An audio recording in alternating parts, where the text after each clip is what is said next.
Promotion मिलेगी, channel को TRP मिलेगी, एड्स मिलेंगे, गवर्नमेंट की तरफ से फंड मिलेंगे। 10-10 रुपया इस इशू के लिए चैनल्स को फंड मिलता रहा है। 10-10 करोड़ रुपया, 10-10 करोड़। मैं नहीं कह रहा, अनिल यादव जर्नलिस्ट, पत्रकार, 10 साल से पत्रकार, उसने पोल पट्टी खोली है। 10-10 करोड़ रुपया, 10 करोड़ रुपया कहां से आता है? ऊपर से नहीं, आपके टैक्स का पैसा है। हिंदू तेरे टैक्स का पैसा है, मुसलमान आपके टैक्स का पैसा, बौद्ध आपके टैक्स का पैसा, मसीही तेरे टैक्स का पैसा, सिख तेरे टैक्स का पैसा, पारसी जैन तुम्हारे टैक्स का पैसा, हिंदुस्तानी तुम्हारे टैक्स का पैसा। 10-10 करोड़ रुपया उस मीडिया को दिया गया ताकि हिंदू मुस्लिम फसाद करवाने के लिए इन किराए के टटुओं को सामने लेकर आओ। हुआ क्या? जिन चैनल्स को लोग खबरों के लिए सुना करते थे वो कंट्रोवर्शियल हो गया। सबको पता चल गया कि ये चैनल गोदी मीडिया है, क्योंकि देश में उससे बड़े बड़े समस्याएं सामने आ रही थीं। देश में उससे बड़ी बड़ी समस्याएं सामने आ रही थीं, मगर इन्होंने उन समस्याओं को छोड़ के पीक टाइम के ऊपर, प्राइम टाइम के ऊपर इस तरह के शोज रिपीट पर चलाना शुरू कर दिए। रिपीट पर लोगों का नेशनल मीडिया से विश्वास ही उठ गया। लोग नेशनल मीडिया को देखते ही नहीं थे। देश के इतने इतने बड़े मसले, इतने इतने बड़ी समस्याएं इन्होंने डिस्कस करना छोड़ दी। और कहां, किसको फ्रेम दे दिया? एक्स मुस्लिम क्या कहता है इस्लाम, ex Muslim, ex Muslim, ex Muslim. हुआ ये कि उन्हीं कमेंट्स के नीचे लोगों को रेजिस्टेंस का पता चला। अब इस चीज ने मुसलमानों को यूनाइट किया है। तो बेसिकली एक्स मुस्लिम मूवमेंट के फेलियर का ये सेकंड स्टेप था। तीसरा स्टेप, जिसका सबसे बड़ा नुकसान खुद इनके कर्ता धर्ताओं को हुआ, वो था सनातन धर्म। हिंदुत्व के लोगों ने, जो कि जिनको मैं सनातनी नहीं कहता हूं, Hindutva is totally something else, Sanatan Dharma is something else, but इन्होंने उनकी शरण ली हुई है। जैसे इसराइल में जो जायनिस्ट हैं, उन्होंने खुद को सो कॉल्ड खुद को ज्यू डिक्लेयर किया हुआ है। अब वो खुद को ज्यू डिक्लेयर करते हैं, जबकि यूरोप में 200 के करीब रैबाइज हैं जिन्होंने फतवा दिया उनके अगेंस्ट कि ये ज्यूज नहीं है। अभी रिसेंटली वीडियोस सर्कुलेट कर रही हैं जिसमें कई ज्यूज बाइकआउट कर रहे हैं कि हमारा इनका जुडाइज्म के साथ कोई लेना देना नहीं है। अब इसराइल के अंदर वो खुद को ज्यू कहते हैं, मगर जो ओरिजिनल, ठीक है ना, ओरिजिनल जो ज्यूज हैं, रैबाइज हैं, उनके स्कॉलर्स हैं, उन्होंने फतवा दे दिया। उन्होंने कहा ये तो ज्यू ही नहीं है, ये जायनिस्ट हैं, they have nothing to do with the Judaism. उन्हें क्रिस्टल क्लियर इनकार कर दिया। बल्कि रैबाइज ने तो यहां तक कहा कि अकॉर्डिंग टू तालमुद, उनकी अपनी एक रिलीजियस सेक्रेट स्क्रिप्चर है, उसके मुताबिक तो ये स्टेट क्लेम ही नहीं कर सकते, अभी तो हमारा टाइम भी पूरा नहीं हुआ। तो बेसिकली उन्होंने प्रोफेसी का गलत इस्तेमाल करने वाला यानी हेरेटिक कहा है। सो बेसिकली जो ज्यूज, ऑब्वियसली नॉट ज्यूज, जो so called inverted comma so called Jews are not Jews, they are Zionist plus. So they are misquoting the prophecy, hence they are heretics. That's what the rabbis are saying in Europe. कि ये heretics है, ये Judaism से खारिज हो चुके हुए हैं। अब इसी फॉर्मूला को आप इंप्लीमेंट करो हिंदुत्व के ऊपर। इस वक्त देश की बड़ी संख्या हिंदुत्व को रिजेक्ट करती है। देश की बड़ी संख्या, इररिस्पेक्टिव मुस्लिम हो, सनातनी हो, बौद्ध हो, जैन हो, बड़ी संख्या रिजेक्ट करती है। इन्होंने सनातन धर्म को हाईजैक किया हुआ है और आम सनातनी का नाम भी खराब कर रहे हैं। सो ये एक सिमिलर सिचुएशन आपको हिंदुत्व की नजर आती है, जिन्होंने रेस की बेस के ऊपर, कर्म की बेस पर नहीं। याद रखना है, अगर सनातन धर्म किसी पढ़े लिखे ज्ञानी से पूछें तो वो कर्म की बात करता है, जन्म की नहीं। बात करता है, उसकी उसका मान्यता उसकी है, उसके विचार ही हैं, वो ये मानता है। हिंदुत्व कर्म की बात नहीं करती, हिंदुत्व जन्म की बात करती है। हिंदुत्व रेस बेस्ड सनातन धर्म को प्रमोट करने की कोशिश करता है। ये फेस पब्लिक के सामने एक्सपोज हुआ जब ऐसे हिंदुत्व ने इस्लाम की नफरत में एच मुस्लिम मूवमेंट को सपोर्ट करना शुरू किया। सो अगेन, जिस कारण इस मूवमेंट को सपोर्ट किया जा रहा था वो भी अचीव ना हुई। सोशल मीडिया पर मुसलमानों को इस्लाम से मुतनफर करना चाहते थे, वो हुआ नहीं, मुसलमान उल्टा यूनाइट हो गए। इसी तरीके से नेशनल मीडिया पर बैठकर घर घर के अंदर वो चीजें पहुंचाना चाहते थे, आम सनातनी भी कंट्रोवर्शियल उसके सामने हो गया नेशनल मीडिया, क्योंकि उसको समझ आ गई कि एक गली के टुच्चे का नेशनल मीडिया पर बैठकर प्रवचन और भाषण देना ये समझ नहीं आ रहा भैया, समझ नहीं आ रहा। मेरे कुछ दोस्त है सनातनी, वो खुद कहने लगे, कहते हैं यार ये तो साफ पता चल रहा है ये पेड मूवमेंट है। कहता इतना ऑब्वियस कर दिया है, इतना ऑब्वियस कर दिया है, इतना ओपन कर दिया है कि साफ नजर आ रहा है कि इस्लाम के प्रति नफरत फैला रहे हैं, पूरा प्रोपेगेंडा चल, वो कंट्रोवर्शियल हो गई। आम सनातनी को ये बात पता चल गई, एक गड़ी, यार मेरी बात, एक आम सनातनी को स्टूडियो की उस सीट पर बैठने देंगे? नहीं। और स्टूडियो छोड़ो, एक निचली जाति वाले बेचारे जो इन्होंने बनाए हुए हैं, उसको कभी स्टूडियो के दरवाजे से गुजरने देंगे? उसको कभी कैमरा लाइट्स के सामने ऐसे बैठने देंगे? नहीं। तो सनातनी को ये बात समझ आ गई कि बात कुछ और है, काम कुछ और हो रहा है। और इसी चीज को मैंने अपनी असेसमेंट के अंदर डांसिंग कार की रियलिटी के हवाले से रखा था आपकी स्क्रीन।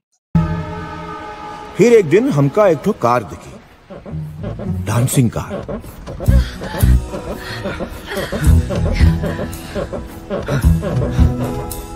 वो दिन हमारी समझ में आया कि ई मूवमेंट के लोगों की चमड़ी बिल्कुल सेम टू सेम है, सिर्फ वो अपना नाम के शुरू में एक्स मुस्लिम नाम का कोई वस्तु लपेट लेता है।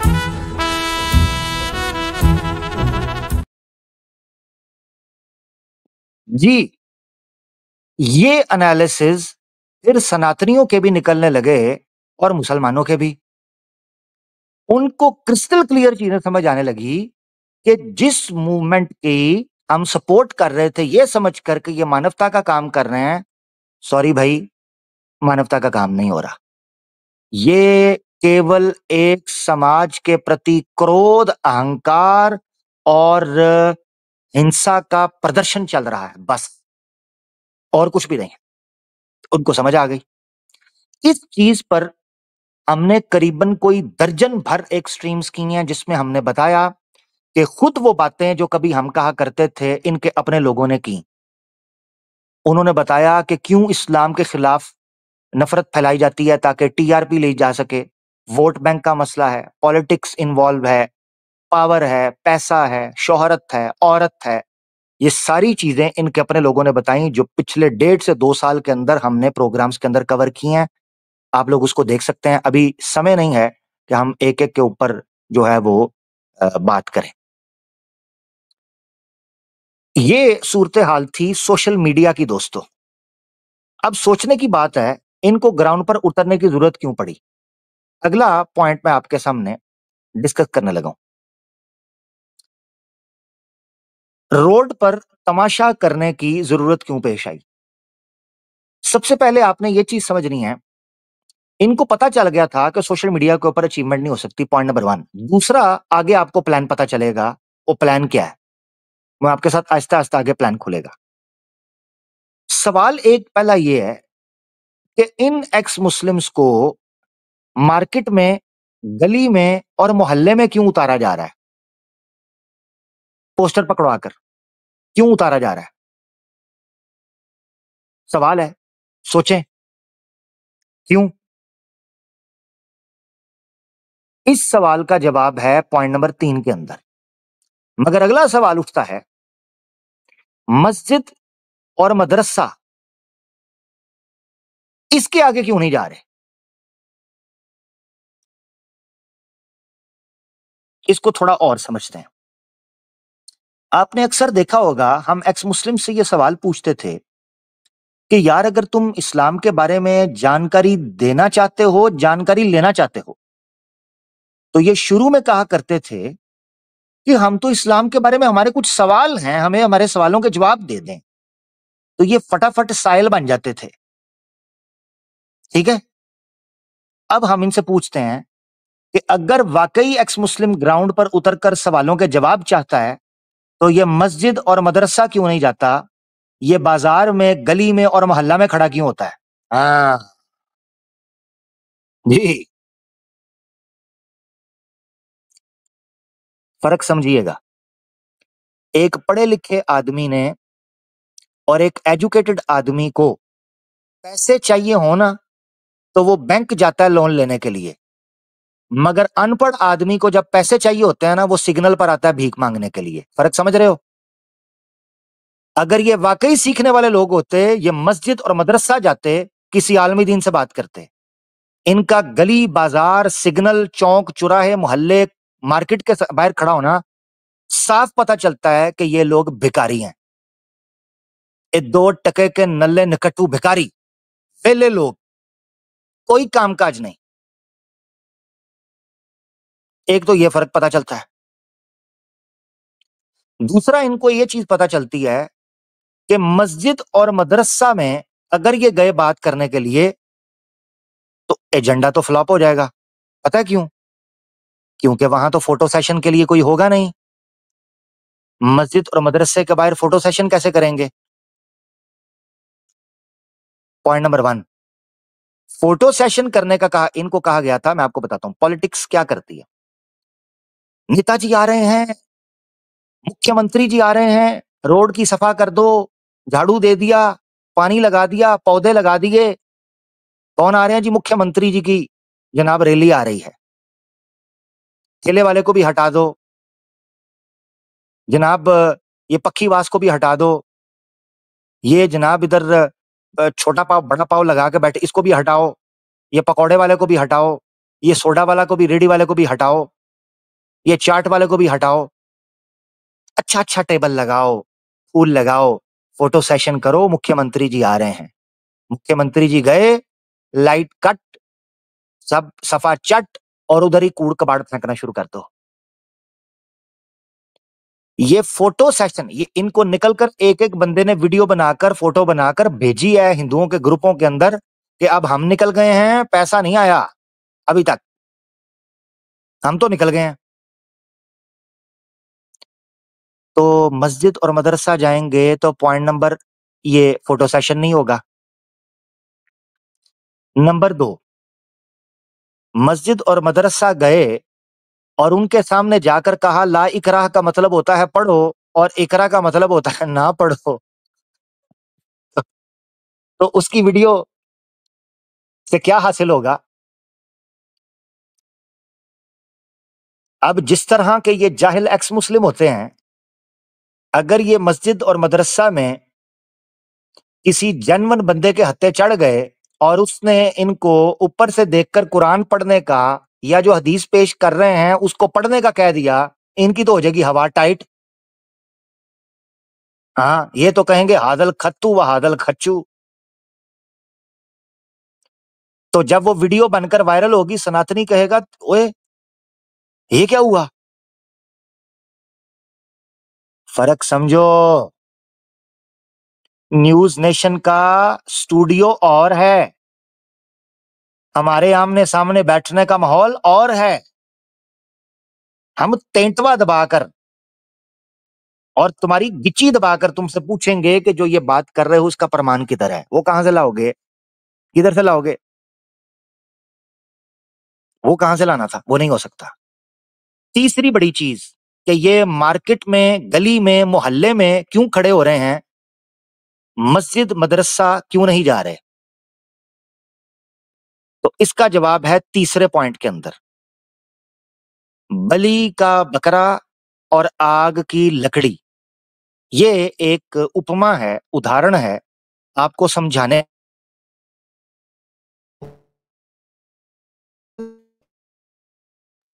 मुसलमान के सामने एक्स मुस्लिम को खड़ा कर देना गली मोहल्ले के अंदर, ये नीच और घिनौना काम सिर्फ हिंदुत्व का लोग ही कर सकते हैं, सनातनी नहीं। आई अगेन रिपीट, सनातनी नहीं, हिंदुत्व के लोग ही कर सकते हैं और उनके पीछे चलने वाले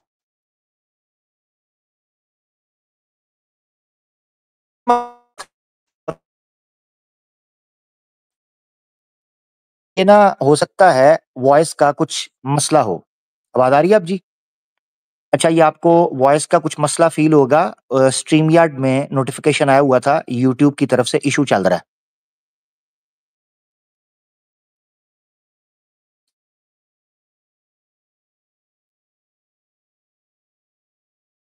थोड़ी सी वो आपको बर्दाश्त करना पड़ेगा, थोड़ी सी आवाज ऊपर नीचे होगी। हाँ, क्लियर हो गई होगी। अगर थोड़ी सी ऊपर नीचे हो जाए ना आवाज, तो ये याद रखिएगा कि अभी जब मैं स्ट्रीम यार्ड में स्टेज पे एंटर हो रहा था, तो यूट्यूब की तरफ से उन्होंने टेक्निकल इशू का नोटिफिकेशन दिया हुआ है कि हो सकता है आवाज वगैरह में इशू आए यूट्यूब की स्ट्रीम्स में, स्ट्रीम यार्ड की तरफ से, क्योंकि उनकी पहले जारी बात है वॉइस जो है वो अपलोड होती है स्ट्रीम यार्ड पे, फिर वहां से वो डाउनलोड होके आपको यूट्यूब पर सुनाई देती है। तो खैर थोड़ा सा इशू होगा, उसको थोड़ा सा बर्दाश्त करना होगा अगर हुआ तो। अच्छा, एक चीज समझे अब, इनको गली पर, मोहल्ले पर, मार्केट में क्यों उतारा जा रहा है, उसके पीछे पॉइंट 3 है जो उसको एक्सप्लेन करता है। वो है बलि का बकरा और आग की लकड़ी।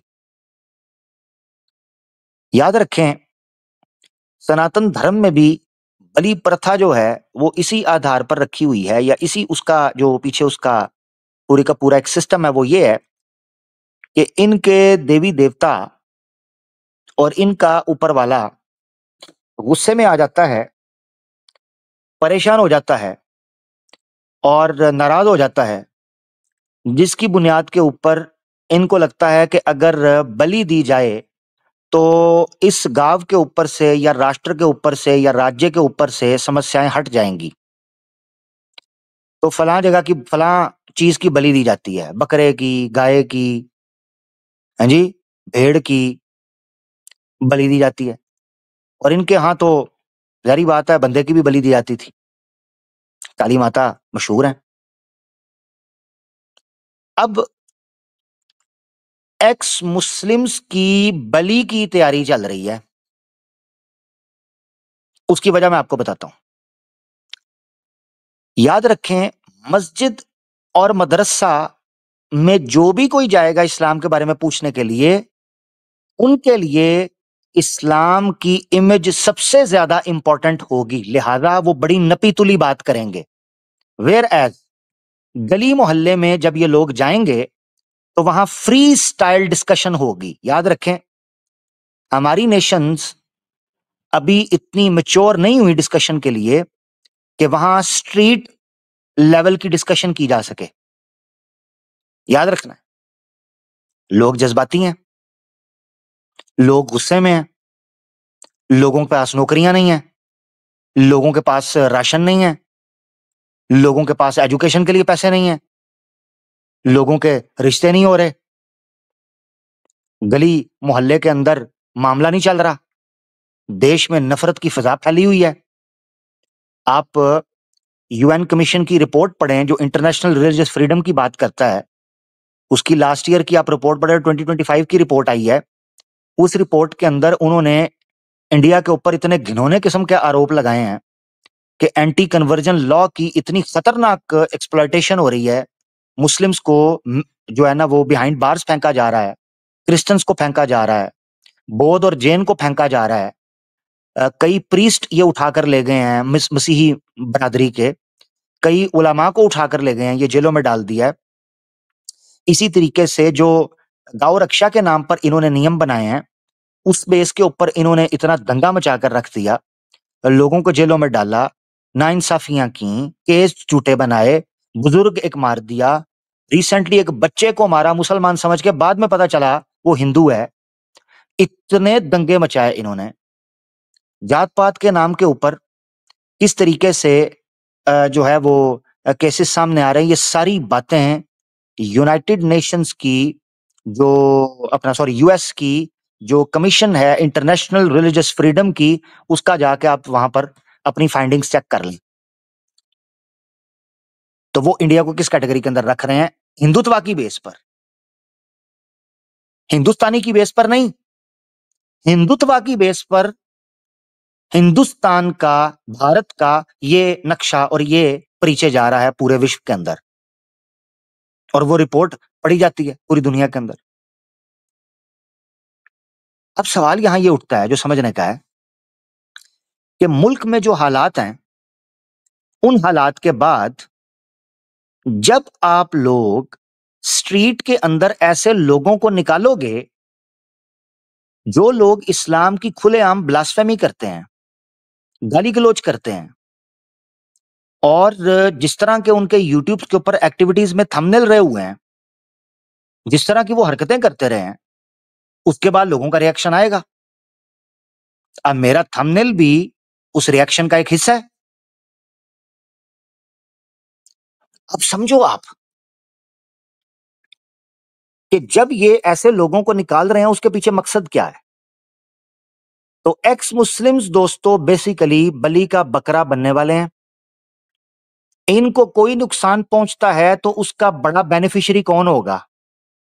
हिंदुत्व के लोग, क्योंकि वो मुस्लिम कम्युनिटी के खिलाफ एक पूरे का पूरा स्टेज सजाना चाहते हैं जिस पर उन पर झूठे आरोप लगाए जा सकें। लिहाजा ये काम मस्जिद और मदरसे के अंदर तो हो नहीं सकता था, क्योंकि मस्जिद और मदरसा के लोग खुद उनको बचाएंगे, क्योंकि उनका अपना इमेज स्टेक के ऊपर होगा, उनका अपना इमेज डिस्ट्रॉय हो जाएगा। मगर गली में, बाजार में, मोहल्ले में कोई भी मास्क पहनकर अपने आप को एक्स मुस्लिम कह दे, मुस्लिम कह दे, टोपी पहनकर, शलवार कमीज पहनकर कोई खुद को मुसलमान कह दे, किसी को क्या पता चलेगा? क्या पता चलेगा? कुछ भी पता नहीं चलेगा, क्योंकि बाजार है, कौन कहां से आ रहा है, कहां से जा रहा है, हमें क्या पता? आपको पता है इस चीज के खदशात बढ़ते जा रहे हैं, क्योंकि इन्होंने सोशल मीडिया पर पिछले 4 से 5 सालों के अंदर जिन बकरों को सुपर चैटों के जरिए, पैसों के जरिए पाला था, ये उन्हीं को मैदान के अंदर ला रहे हैं। बलि का बकरा, और अपनी आग की लकड़ी बनाने के लिए, आग जलाने के लिए लकड़ी इस्तेमाल होती है, ये वो लकड़ी बनाने लगे हैं ताकि उससे आग लगाई जा सके। तो याद रखो, जो एक्स मुस्लिम्स हैं और इनके इशारों पर चल रहे हैं, हम अपनी आवाज सिर्फ इसलिए उठा रहे हैं ताकि कल जब ये खबर फैले, लोगों के सामने चीजें आए, तो कोई ये ना कह सके कि यार हमने आवाज नहीं उठाई थी। एक तो ये चीज है। और हम चूंकि यकीन रखते हैं एक अल्लाह के ऊपर और मरने के बाद जीने के ऊपर, तो लिहाजा हम कल क़यामत के दिन अल्लाह के सामने भी ये कह सकें कि अल्लाह हमने इन सनातनियों को भी ये खबरदार किया था, अल्लाह हमने इन जैसे किराए के जो ये छक्के और टट्ठू हैं, एच मुस्लिम नामी, हमने इनको भी बताया था कि तुम्हारा शोषण हो रहा है, तुम्हारी एक्सप्लॉयटेशन हो रही है, तुम्हें मिसयूज किया जा रहा है। खैर, रोड तमाशे के पीछे की कहानी तो आपने सुनी। अब इससे बड़े सवाल आपकी स्क्रीन के ऊपर आ रहे हैं। जिम्मेदार कौन? हमारे कुछ सवाल हैं, क्योंकि जो कुछ होने जा रहा है ना, और जो ये प्लान कर रहे हैं, हम सनातनियों से पूछते हैं ये स्ट्रेटजी प्लान कौन कर रहा है? मुसलमान या हिंदू? हिंदू, सनातनी, आपका यति नारा सिंह आनंद, सरस्वती, वो प्लान कर रहा है। एक्स मुस्लिम्स को सपोर्ट करने की बात कौन कर रहा है? उनकी रक्षा करने की बात कौन कर रहा है? उनको सुरक्षा देने की बात कौन कर रहा है? आप लोग कर रहे हो। जब आप ये कहते हो ना कि उनकी सुरक्षा और रक्षा का कारबंद आप करोगे, तो उसको मौका मिलता है वो इस्लाम के खिलाफ गाली गलौज और मुसलमान के खिलाफ गाली गलौज करे। जब वो ये करेगा और आगे से पब्लिक ने रिटेलिएट किया, या मुसलमान ना भी करें, क्योंकि हम उन्हें आगे स्ट्रेटेजी देंगे, मुसलमान ना भी करें, हमें क्या पता किसी गली मोहल्ले के अंदर तुम्हारा अपना बंदा घुस के किसी एक्स मुस्लिम को छुरा घोंप दे या गोली चला दे या कुछ हो जाए, हमें क्या पता तुम्हारे लोगों। तुम कल को कह दो क्योंकि ये इस्लाम के खिलाफ बोलता था इसीलिए किसी मुसलमान नहीं किया होगा। उल्लू के पट्ठो, ये चीज तो मुसलमान समाज के खिलाफ जाएगी, तो मुसलमान कैसे कर सकता है ये? तो हम पहले बता दे रहे हैं, इसका जिम्मेदार वो होगा जो उनको ग्राउंड पे उतार रहा है। हम पहले बता ही दे रहे हैं, ठीक है, क्योंकि हमारी स्ट्रेटेजी आगे है। एक बंदा गली के अंदर खड़ा है, आप कैमरा लगाते हो, फोटोएं खींच रहे हो, ब्लास्फेमियां शुरू, क्योंकि अभी आपने पोस्टर पकड़े हैं। अभी आप एक बंदे को लेकर गली में घुस गए हो, वो खुद कहता है मैं हिंदू, माइक पकड़ के कहता है मैं हिंदू। तू हिंदू है, तू क्या कर रहा है? ए जी मैं जर्नलिज्म कर रहा हूं। अच्छा, तो जर्नलिज्म हम भी हिंदुइज्म के ऊपर तेरे साथ करें? नहीं नहीं नहीं नहीं, आप कुरान पे बात करो ना, आप अपना आपस में लड़ो ना, एक्स मुस्लिम और मुस्लिम लड़ो। तो ये आपस में लड़ा कर बेसिकली एक्स मुस्लिम को बलि का बकरा और आग की लकड़ी बना रहा है। तो हम एक्स मुस्लिम्स को बता दें, हमें तुम्हारे सवालों से कोई एतराज नहीं है, हमें तुम्हारे तरीके पर जरूर एतराज हो सकता है, तुम्हारी ब्लास्फेमी पर और हेट स्पीच और झूठ पर जरूर एतराज हो सकता है, मगर हमें तुम्हारे इस्लाम छोड़ देने या ना छोड़ या जो भी करने, हमें कोई रत्ती बराबर भी परवाह नहीं है। तुम्हारे जैसे कूड़ कबाड़ साइड पे जा रहे हैं तो उससे बेहतर अल्लाह ताला हमें। और दूसरी बात यह है, एक हकीकत भी बता दूं, इस पूरी दुनिया के अंदर एक भी मुसलमान ना रहे, तब भी इस्लाम ही सत्य रहेगा। एक भी ना रहे, इस्लाम लोगों का मोहताज नहीं है, इस्लाम मुल्कों का मोहताज नहीं है, इस्लाम करोड़ों का, अरबों का, लाखों का इनका मोहताज नहीं है। विचार विचार होता है, सत्य 2+2=4, तब भी 4 रहेगा जब ये पूरा ब्रह्मांड हो, तब भी 4 रहेगा ये पूरा नाश हो जाए, वो 4 ही रहेगा। तो ये समझ ले। तो पहला सवाल हमारा ये है, इस स्ट्रेटजी को प्लान कौन कर रहा है? मुसलमान कर रहा है? नहीं। अब मेरा सवाल ये है, इसका मतलब है जो इस आग से खेल रहा है शख्स, यति नारा सिंह आनंद, जो इस आग से खेल रहा है, उसको पता है और वो खुद भी ब्लास्फेमी करता रहा है। इसका मतलब यह है कि जब वो बंदा इन एच मुस्लिम्स की हरकतों को जानता भी है, खुद भी वही हरकतें कर रहा है, तो जब ये इन चीजों के साथ रोड पर उतरेंगे, गली पे उतरेंगे, पब्लिक का रिएक्शन क्या आएगा और देश का ये क्या करने का प्लान कर रहे हैं, इनको शर्म नहीं आ रही, तो उसका नतीजा का जिम्मेदार कौन होगा? तीसरा पॉइंट हमारा आपके सामने है कि अगर इस चीज में धक्कम पेल में हिंदू या सनातनी जो ब्रेन वॉश होकर हिंदुत्व का एजेंट बनकर इस्तेमाल होता है और दंगा उठ पड़ता है, जो कि इनका प्लान है, मैं आपको आगे बताता हूं क्यों, वो भी मैं आपको बताता हूं। जो इनका दंगे का प्लान है, उसके नतीजे के अंदर जब पुलिस आएगी तो क्या वो मुसलमान को पकड़ेगी? किसको पकड़ना चाहिए?